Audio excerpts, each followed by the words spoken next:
Hi, y'all. Welcome to Stranger Stitches, a channel where we work on hand projects or just doodle along and listen to stories. This is only one way to compile the information that I found on the internet. And this video is compiled just for your consideration, and in no way am I trying to present this as fact, just my opinion. And this is only a tiny fraction of a Ripper story, so on with the show. Sometimes life deals you a shit sandwich, and your only choice is crust or no crust. Our Kate Eddowes was making the most of her shit sandwich. It's all not about personal choices when there aren't any good ones. This story has been in the news recently as January 2025, and I need to talk about it. Kate Eddowes got through her days about the best as she could, and every day was an uphill battle. And if y'all have a minute, I'd like to tell you about her infamous shawl. At 46 years old in 1888, she faced a rugged life on London's East End. Impoverished, overcrowded, it was a stifling reality that was stitched into the fabric of her life. The streets were narrow and grimy, were lined with tenements in poor conditions, and all like weepy dampness. It was a hotbed for disease. Scarlet fever, tuberculosis, typhus, typhoid, it all hung in the air, and it was a constant threat and very little to do about it. A walk along the Thames sounds like a lovely idea today, but it had nothing to offer her but the stench of decay and raw sewage. London is famous for particularly thick fog, so thick and heavy with smoke and soot from burning coal that it was nicknamed pea soup. She struggled and survived in a world that was bent against her from the beginning. It was ugly, but it was hers. Early on Saturday, the 29th, she'd been taken into the police station for being passed out drunk in public on a sidewalk. Released later and then found dead in Mitre Square in Whitechapel in the early hours of Sunday morning. No judgment here from me. If I led her life, I'd drink too. In the early hours of September 30th, 1888, Catherine Eddowes would become the fourth of 5 victims of Jack the Ripper. Let's sift through her day and see if we can sort a few things out. At 8 a.m. on September 29th, she had been kicked out of the casual ward, or as we would have called it, the homeless shelter, for some unspecified trouble. She had mentioned to someone there that she would not be back that night because she was going to collect the reward because she knew who the Ripper was. I also don't understand why she didn't go home. She had mentioned having one and mentioned a boyfriend. I don't know if she wasn't staying with him all the time or what the situation was with that. By 8 p.m. the same day, Kate was found passed out amidst a crowd at 29 Aldgate High Street. Unable to elicit information from onlookers, of course they wouldn't said anything if they were her friends. And she was anyway assisted to Bishopsgate Police Station, a 12-minute walk that took about 45 minutes, so she must have been in rough shape, even if assisted. By 8:45 p.m. at Bishopsgate Police Station, Sergeant James Byfield noted Eddowes' arrival at the station. Eddowes was asked what her name was, and she replied, "My name is nothing." It took her about 5 minutes to fall asleep.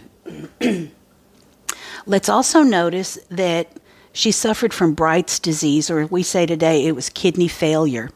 At the time, it could be treated only with dietary restrictions, including abstaining from alcohol, cheese, red meat, rich food.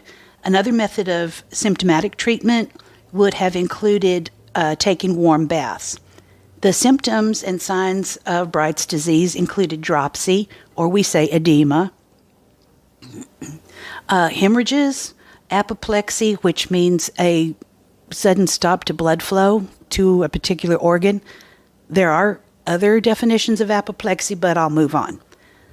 convulsions, blindness, and coma. I'm thinking that she probably ate what was ever available to her and affordable, and a hot bath would have been a luxury. So essentially, she went untreated. So she's sick and she's drunk.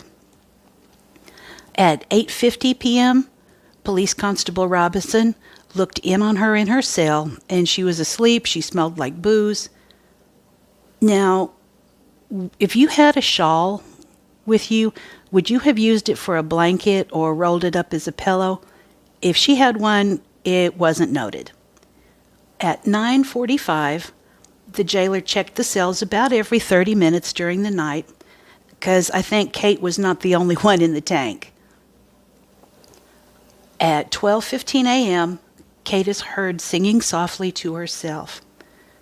12:30 a.m., she calls out and asks when she'll be released. "When you are capable of taking care of yourself," the officer replies. "Well, I can do that now," she informs him. At 12:55 a.m., Kate was found to be sober, again asked her name, and she gives it as Mary Ann Kelly, and her address is 6 Fashion Street. Kate is released. Ironically, Mary Jane Kelly is the name of a later Ripper victim. Officer Hutt releases her from the station at 1 a.m. "What time is it?" she asked. "Too late for you to be getting anything to drink," he replies. "I shall get a damn fine hiding when I get home," she tells him. And Hutt replies, "It would serve you right. You had no right to get drunk." Hutt pushes open a swinging door to the station. "This way, missus," he says, "and please pull it to as you leave." "All right," Kate replies. "Good night, old cock." Now, either our Kate wasn't as sober as they thought, or she didn't want to go home to her teetotaling boyfriend and get that damn fine hiding she had mentioned. So she turned left out of the doorway, and that took her in the opposite direction of what would have been the fastest way to get back to 55 Flower and Dean Street. And at the end of the street she went down was Church Passage, which led right to Mitre Square. Less than a 10-minute walk to reach the square.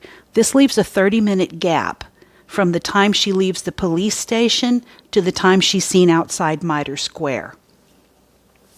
At 1:35 a.m., Church Passage witnesses see Kate Eddowes and a man talking. She is standing facing the man with her hand on his chest, but not in a manner to suggest that she's resisting him. Witnesses describe him as 30 years old, 5'7", tall, fair complexion, with a mustache and medium build. He's wearing a pepper and salt colored jacket which fits him loosely, a gray cloth cap with a peak of the same color. He had a reddish handkerchief knotted around his neck and overall gives the appearance of being a sailor. It was described that Catherine's clothes were the same as those worn by the woman seen earlier that night. So witnesses could be that detailed with the description, but still no mention of a shawl. At this point, Kate's life is measured in minutes. Had she received the shawl in exchange for some services? Well, that could be, but I really doubt it. At 1:45 a.m., Police Constable Edward Watkins discovers Kate Eddowes' body in Mitre Square. Dr. George William Sequeira was called from his surgery at 34 Jury Street, and he arrived at 1:55 a.m. He pronounced her death as having happened within 15 minutes of his arrival, but he didn't make any detailed examination of the scene. He appeared at the inquest on the 11th of October, 1888, and said that he was well acquainted with the locality and the position of the lamps in the square.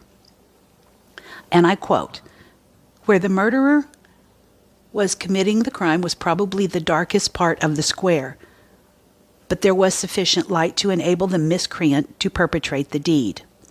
I think that the murderer had no design on any particular organ of the body. He was not possessed of any great anatomical skill." End quote. Now, pump the brakes a minute, y'all. He did not examine the scene and preferred to wait for the police surgeon to get there, so he gave noncommittal and vague answers. The Ripper had taken her uterus and a kidney. So yeah, maybe Dr. Sequeira just isn't a morning person.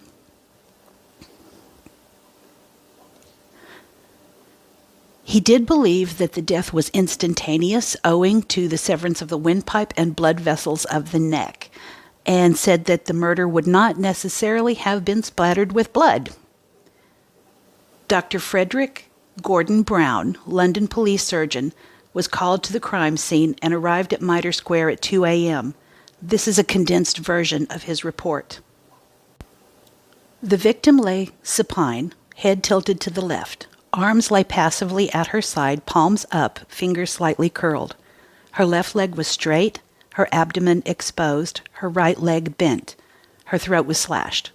Intestines smeared with fecal matter were excessively eviscerated and draped over her right shoulder. A 2-foot section lay separately near her left arm. Her right ear was partially severed. Clotted blood pooled around her left shoulder and neck, with serum spreading towards the right. The body was still warm, lacking rigor mortis, suggesting death within 30 minutes of arrival. No external bruises or blood were found on the abdomen or thighs, nor significant blood splatter. Buttons were found discovered in the blood. No sign of sexual assault. Some blood was lost during transport.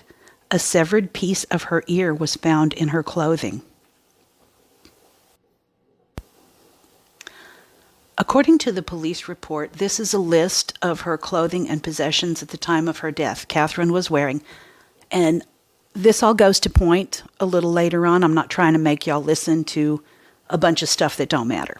So a listing of her clothing was a black straw hat, a black cloth jacket, dark green chintz skirt, a man's white vest with matching buttons, a brown linsey bodice, a gray stuff petticoat with a white waistband, a very old green alpaca shirt worn as an undergarment, a very old ragged blue skirt worn as an undergarment, a white calico chemise, a pair of men's lace-up boots, right boot repaired with red thread, a piece of red gauze silk worn as a neckerchief, a large white pocket handkerchief, a large white cotton handkerchief, 2 unbleached calico pockets with tape strings, a blue stripe bed ticking pocket, brown ribbed knee stockings darned at the feet with white cotton. And a linsey bodice is the upper part of a garment typically fitted to a torso, covering the chest and upper back. Today we might say something like a fitted blouse or shirt. Still no shawl. So let's fast forward 119 years. A quote from Lacey Scott of Lacey Scott and Knight Auctioneers. Back in 2007, we were approached by a vendor with a very intriguing and rather gruesome item to sell. The lot was a 19th century silk shawl decorated with Michaelmas daisies, so far par for the course. However, the shawl was covered in blood stains and had been passed down through the vendor's family with a sinister backstory. End quote. Okay, creepy side note. Michaelmas, or the Feast of Michael and All Angels, signifies the end of the harvest and the start of autumn, the beginning of the shorter days. It's an annual feast day or a quarter day on the calendar of the Midwestern Christian Church. Michaelmas is celebrated on September 29th. That's the night Kate was hauled in. Was it possible that the fabric was part of a church celebration and was it dropped there? Mitre Square is just a short walk from St. Botolph Church.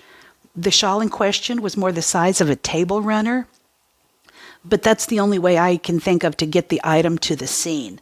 If it was there at all, it had nothing to do with Kate. From 1991 to 2001, the infamous shawl was in possession of Scotland Yard at the Black Museum, where it had been relegated to storage because of its unknown provenance. And so that precluded public exhibition because we weren't exactly sure what it was or where it came from.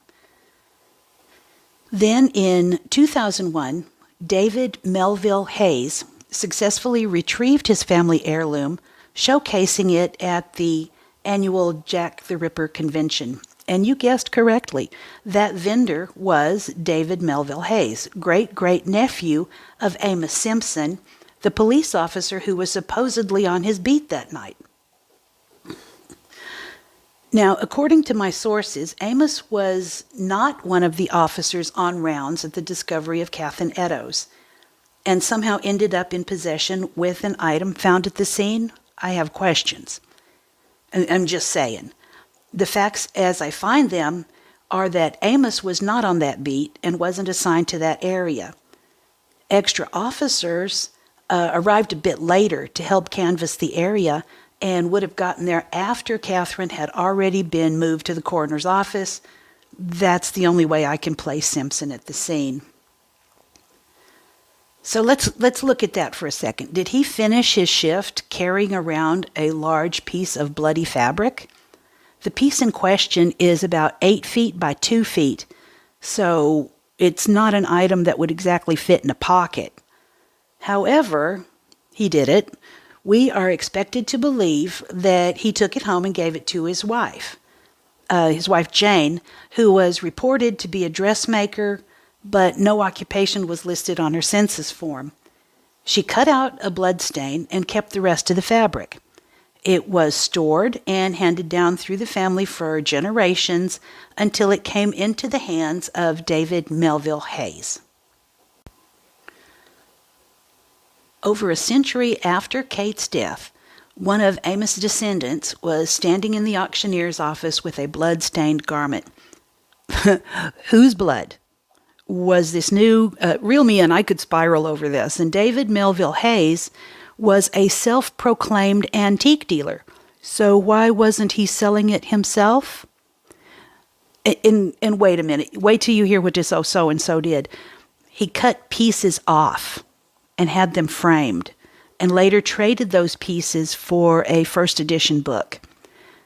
If the shawl was a true historical article, and he was a true antiquarian, would he have ever felt free to cut pieces off? I was a little bit floored when I read that. So let's noodle this over. So many questions. Just one small bloodstain was cut out. As you can see in the picture, and I'll put a link in the comments, it couldn't have been a very big stain, and ironically, it was on the same end that the pieces were cut from. And now it's covered in blood again? That's weird. A traditionally worn shawl would have been underneath Kate and would have been soaked at least in the center. If it was worn as a Sontag, it would have been cut in the attack. And the bloodstains were all at the ends. I find no logic in the explanation for the blood, so therefore we proceed. When the shawl surfaced at auction, it was largely dismissed by Ripper scholars as a hoax. Purchasing it would have been a dumbass act of blind faith, a gamble on a potentially elaborate chunk of blarney, and a delightful waste of money. I am leaning towards blarney. The shawl didn't sell on its first showing because, no kidding, a couple days later, a businessman, Russell Edwards, who was enthralled by the Ripper case, contacted the auction house and bought the shawl for an undisclosed amount. 7 years of research later, he presented his book, Naming Jack the Ripper. I'm confused again. Did Edwards and Hayes have a little talk before involving the auction house? Or did they start this themselves? Yeah. It's odd that a hoax item would sell within a couple of days. Lucky them. Did they think that running it through an auction would add to its credibility? I think the world will never know. So he was aided by a forensic scientist to conduct some DNA analysis, and I'm not going to mention that doctor's name here because he probably didn't do his career any favors. Yeah, anyway. They had announced that mitochondrial DNA matches to Eddowes and Aaron Kosminski's relatives. It was a 99.2% match, later confirmed as a 100% match on a second strand. You thinking what I'm thinking? They in cahoots. The peer review of this testing was not stellar. The mitochondrial DNA could have been from Kosminski, but it also could have been from thousands of others who lived in London at the time. And I'm just thinking out loud here, were there ever any tests on the Simpson family? Who knows what that might show? Were the framed pieces ever tested? No, I didn't think so. So Russell Edwards is a man who's already tarnished his own reputation by jerking the chain to the public. He created a narrative claiming the identity of the monster was none other than Aaron Kosminski, a 23-year-old Polish barber who eventually wound up in an asylum but was never arrested for the crimes in Whitechapel. I'm just going to mention in passing that Edwards has already drug himself through the mud with a 2022 fiasco, the claim of discovering Keith Bennett's remains. Now, Keith Bennett was one of the 5 youngsters killed by Ian Brady and Myra Hindley in the 1960s, I think 1964. And the remains of that victim were never found. But the Greater Manchester Police began a search for the human remains on the moors after receiving information from Russell Edwards, who had reportedly found a skull or a part of a skull. And I did see one source that said what he found was a piece of an upper jaw with teeth. So having been found, it would have been fairly easy with today's standards to identify it. The Greater Manchester Police said no bones, fabric, or items of interest were found at the site that Russell Edwards had identified. Great use of police resources, and Russell, just stop. Ain't nobody here as stupid as you think. And the Moores case deserves its own episode, so we'll hear more about that later. And are we seeing a pattern? Oh, did I mention the date of that shit show? September 30th, 2022. 134 years to the day after Catherine Eddowes' death. Just a coincidence, I'm sure. Sharon Dutton is a woman whose lineage traced back to Catherine Eddowes, says that justice would be served by declaring Kosminski guilty. The sentiment is for Catherine and for all of the victims to receive justice. Miss Dutton wears a brooch that's been handed down in her family as a reminder of her great-great-great-aunt. And she probably feels a strong connection with her ancestor, but I've never met her or talked to her, so I'm going to leave that alone. Some, but not all, of the descendants of both Eddowes and Kosminski rallied behind the call for a new inquest. Edwards had pressed his case in a formal letter sent to the Attorney General demanding access to the High Court. What he wanted was a legal blessing and a seal of approval on his decades-long obsession. He wanted the court to believe that he had an actual case, and it was desperate to bind Kosminski to those atrocities, to finally lay the ghost of Whitechapel to rest. Is he merely playing a sick game? Was this Act 2 of a twisted showman? The question is just left hanging. The other option is that he's a true believer. He believes, and he's buying his own guff, drinking his own Kool-Aid, if you will.